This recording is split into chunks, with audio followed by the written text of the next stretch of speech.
There we go. We got a clean start to it. Everybody, Jeff Yentzer, CreativeMusicGenius.com, and there is a battle going on online over these numbers right here. Well, I'm just kind of half joking about that, but there was some guy, I saw a commercial last week on YouTube, right? Let me just turn this down a little bit. That's some brainwave frequencies to massage your brainwaves and make you calm and peaceful.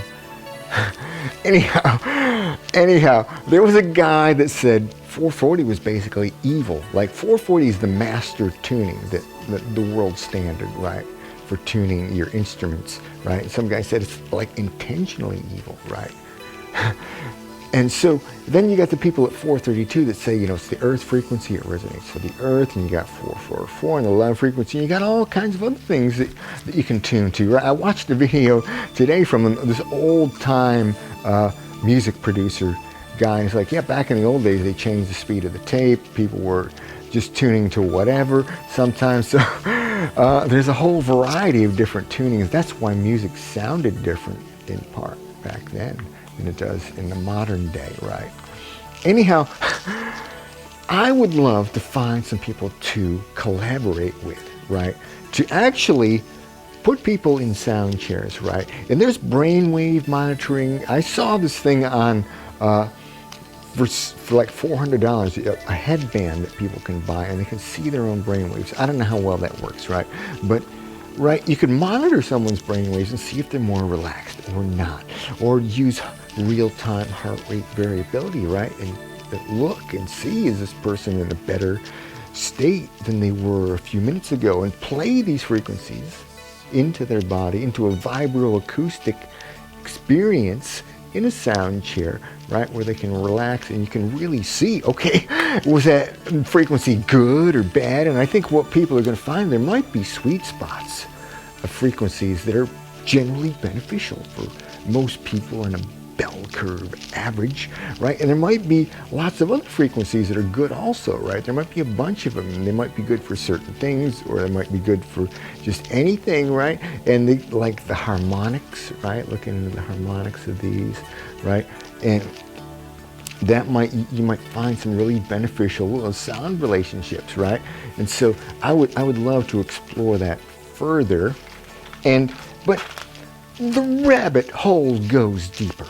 I mean, it really dives down deep when you start to think about the harmonic series, right? That these frequencies, nothing is just one frequency, right? Unless you intentionally make it with a computer or a synthesizer, right? The harmonic series is in everything. I mean, take a look at what I got going on here, right?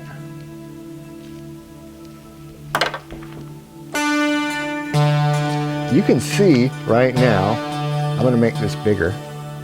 I'm playing one note. I don't know if you can see it, a D. I'll play this one. And you see all of these various humps, right? Each of those is a frequency. This is 20 to 20,000 hertz right here. And this is the volume, right? And all these are frequencies, okay, in the harmonic series, right? Now this bottom one, the lowest one, is what we name the pitch. We say, okay, that's a D, and it's got so many cycles per second. And so that's what we name it. There's all the other notes, all the other frequencies that are there.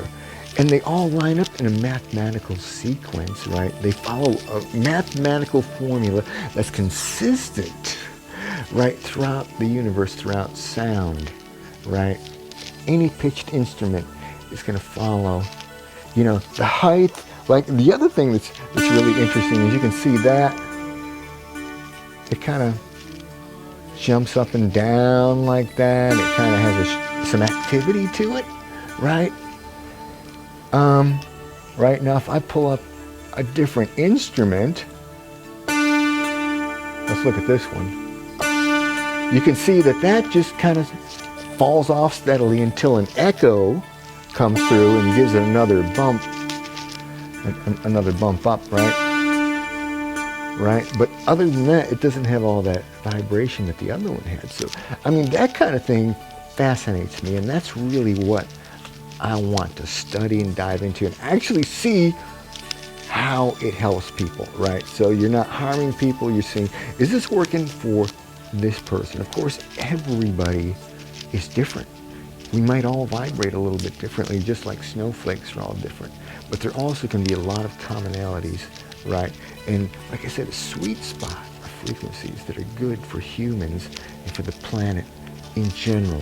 And we can heal ourselves through sound. Anyhow, fellow Music and Consciousness Explorers, thanks for watching today. Jeff Yentzer, creativemusicgenius.com. There's a donation link in the description. I appreciate all the help I can get.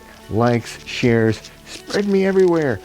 I love you. Have a great day.